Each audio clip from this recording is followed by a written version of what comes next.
A few quick things here, just on some of the top candidates, okay? I'm ready. Ben Johnson, OC in Detroit the last 3 seasons, Yerk. All right, so going back to the start of 2022, remember, Detroit was awful to start that year. Right. I think they were like 0-7, maybe, but then they played great down the stretch. They upset the Packers in that last game, and it was Aaron Rodgers' last game ever in a Packer uniform. They knocked Green Bay out of the playoffs, and they used that to catapult them. They had the win in Kansas City on opening day last year, if you remember. They win by a field goal, I think, didn't they, Yerk? Yeah. Sounds about right? Yeah, yep. And it catapulted them to a great year last year, and now they're the number 1 seed for the first time ever. The last 3 seasons, I'm going to give you the top 5 offenses in the NFL in EPA per play over the last 3 years. These I'm are ready. the last 3 years I'm combined. ready. Bills, 1. 49ers, 2. Lions, 3. Ravens, 4. Chiefs, 5. The Lions are 3rd as well in pure yards per play over that span, and they are number 1 in points per game. They also have a top 7 rushing team over the last 3 years in rush EPA, rushing success rate, and yards per attempt. And Jared Goff's total passing yards, completion percentage, and total touchdown passes have gone up year over year with Ben Johnson. There's a little tail of the tape on the offensive coordinator for Detroit. That has been That's one of impressive. the best, most dominant offenses in football. Yeah, that's impressive. I think they had 29 rushing touchdowns this year. Just out God, of 2 is that backs. right? Just out of 2 backs, yeah. That's a lot of rushing touchdowns. 16 for Gibbs and 13 for Montgomery. Wow. Good stat, Yerk. Yeah. That's a lot of rushing touchdowns, right? Oh, you got that right, yeah. Holy cow.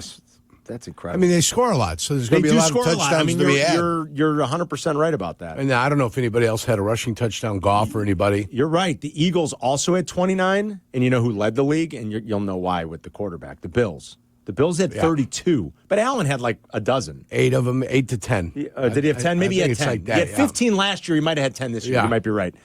They had 32. The Eagles had 29. The Lions had 29. The Bears had 13, for what it's worth. They were 21st. All right, here's Brian Flores. You ready? Yeah. Last 2 seasons. Well, first I'll start with this. Remember, he's been a head coach in this league. Right. 24 and 25 as a head coach. What I always liked about Brian Flores, I made a fair amount of money for those couple of years on Brian Flores back in the Dolphins, Yerk. Do you know what his record was against the spread? And I bring this up, not who cares about making money. But I always think it's relevant when you talk about how teams perform relative to certain expectation that is out there. That's the only reason I'll throw it in, not because a lot of us benefited off of Brian Flores as a good underdog in the Dolphins.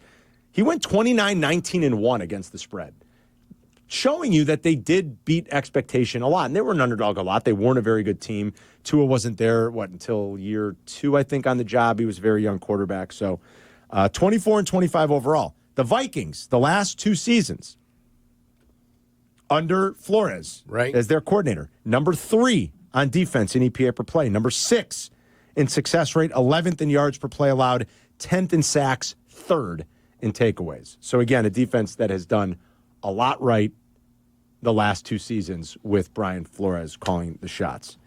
And then the best thing you could say about Mike Vrabel is he's 54 and 45 as a head coach, and he's 2 and 3 in the playoffs. So he did win a couple of playoff games and took that team with some uncertainty at quarterback at times to the playoffs a few times. Tannehill? Tennessee. Yes. Tannehill, yeah. I'd say that's uncertainty. And then they traded away A.J. Brown on him and got him fired. Yeah. Right? The general manager traded away A.J. Brown. Was that was pre-Rand Carthan, right? Rand Carthan got fired today. That must have been. Did he? Yes, he did. Yeah. Boy, did Rand Carthan do that? I'm trying to remember now. He might have done that trick. Because how long has A.J. Brown been in Philly? 2 years? Yeah, this is his 2nd year, right?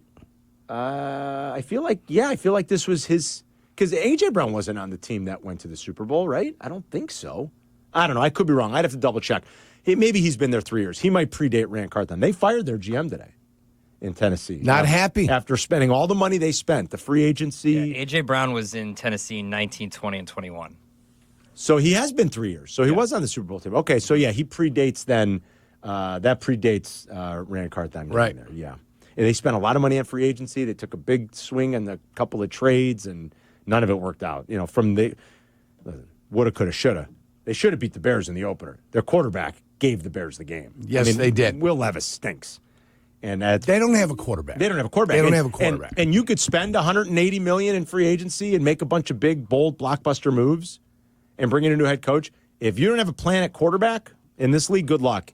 And you think about those first couple of weeks, the pick sixes and all the knucklehead stuff, Will Levis. I mean, Will Levis is terrible. Right? I mean, I don't think anybody's going to objectively. No, terrible. I think he's bad. He's a And bad he quarterback. gave the Bears that first Yeah, game. he threw so- that ball into nowhere land. Yeah. Right into the hands of a defender. Tyreek Stevenson, wasn't it? Yeah. Stevenson, who saved the day at the end. So there's a little bit on those three guys. Listen to Albert Breer earlier today talk about Mike Vrabel, a guy he knows very, very well, and what he would bring to Chicago. This was from Cap and Hoodie earlier today. I think it would be a great thing for Caleb Williams, too, because what Mike will do if he comes in there is build a team that is not going to ask the world of the quarterback. I think it's sort of similar to Jim Harbaugh in some ways. Like, I felt like when he took the Chargers job, he would get more out of Justin Herbert by asking less of him. And that's exactly what happened, And so I think in a lot of ways, like a coach who comes in, and I know it sounds counterintuitive, but a coach like Mike Vrabel coming in would be able to do that. Now you'd need his plan for offense and what he's going to do and who's going to come and run the offense, whether it's somebody like Tommy Rees coming from the Browns, maybe it's Josh McDaniels, whoever it is. Like, you're going to need his plan for the offensive side of the ball. But the way I look at it, guys, I think this is an opportunity for the Bears to win this. You know what I mean? Like, I think Mike, as much as everybody's pointing to New England, and I think New England is probably the most likely destination, I think Mike's going into this with an open mind. And, I think he's going to want, alignment with the front office based on everything that happened. Like, he's going to want an owner he can trust. Again, based on everything that happened to him in Tennessee, like, those are non-negotiables. But if he can get there, I think that he would look at it and say, I'm from the Midwest. This is like an iconic franchise in the Midwest. I think the history of the Bears would appeal to him. There's a young quarterback there. I can build aggressively. I've got some defensive pieces. This is a team that's close to being able to compete. And I think he'd be a great fit for the city, too. I don't know how much you guys have paid attention to him, been around him, but I think he'd be a phenomenal fit. What do you think? Well, you asked me who I wanted at the beginning. It was Vrabel and Johnson. Yeah. So nothing's really changed. Vrabel and Johnson. Do you buy the asking the quarterback to do less would make him better? Well, that clearly happened in San Diego. I mean, I should say the Chargers, L.A. It happened with the Chargers. They got rid of everybody on offense. They got rid of their two receivers, Mike Williams. They got rid of Keenan Allen. They did. Lad's going to be a good player, it looks like. Yeah, He was just a rookie. they drafted a young guy, and they said, hey, we're going to take number one, Quentin Johnson, that we had last year, and we're going to try to get something productive out of him. And they did more this year than they did last year. Yeah. So that's what they decided to do, and they decided to bank on their defense, keeping them in games, run the ball with the Chargers, keep it on the ground. Dobbins, who's the guy? The guy that came. J.K. Dobbins. Who got hurt again and now is back, yes. Yeah. So you let him carry the load, let him do it.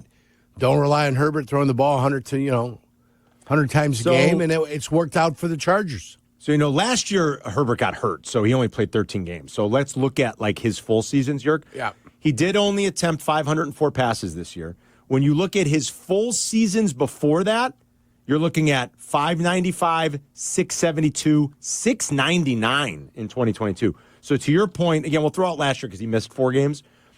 504. You did ask him to throw it last. As a result, he had 3 picks and a .6 interception percentage, which was number 1 in the NFL. Now, he only threw 23 touchdowns and for 3,800 yards. And this is a guy that's thrown for 5,000. Right. But you look at their record, 11-6, the best record of his career. He had a 10-7 season, but the 11-6 is the best record of his career. His quarterback rating of 101.7 was the best of his career this year. His 65.3 QBR was the second best of any of his seasons.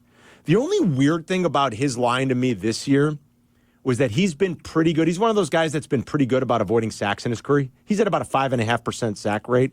That's where you want to live, if you can. He was at 7.5% this year, which I find a little bit odd, especially with they've got pretty good bookend tackles. They didn't play full seasons, but to me, that's a little odd why that was as elevated as it was at about 7.5%. But I guess I see what you're saying. By not having him throw it as much and they played a different type of game, they got the most out of that offense and they won 11 games.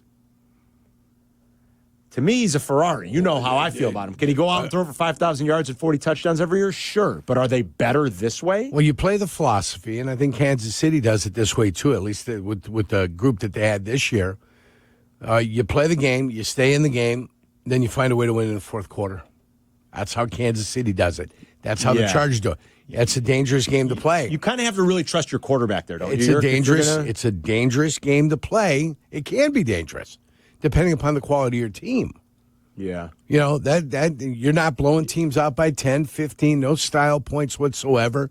Kansas City late in the year did it. A little bit more. Yeah, I don't know if the Chargers did it at some point, but most of the games you're going to have are one-score games. I think Thomas Brown said that the other day. This league is one-score games. It's always going to be down to a one-score game. What's the most common outcome, Yerk? 3. 3. 4, then 7. One-score games. Yeah, all one-score games. Those are one-score games. So if you play that philosophy, you want to keep the game close. You don't want to blow it. You don't want to make catastrophic mistakes early in the game to where you're behind the sticks and trying to play a way that you're not play in a way or a manner that you're not comfortable playing. And if you can do that and keep it close and then find a way to win in the fourth quarter or be up by 3 and find a way to ice the game, that's the way teams go usually, especially when they're not ultra talented. Yeah, you might be right. And I do think you have to really believe in your quarterback. And I think they believe in Justin Herbert, and we know what they think of 15 in Kansas City because he's the best there is, period. So they explicitly trust him to make the right play, to go on the 7-minute drive if they have to convert on 3rd and 3, and a 3rd and 8 if need be. Convert on 4th and 3. Thank you. Especially with a lot of fourth down situations, teams going crazy. You got to really trust that your guy can handle that. And certain coaches, obviously, and certain quarterbacks have earned that trust. And, I think we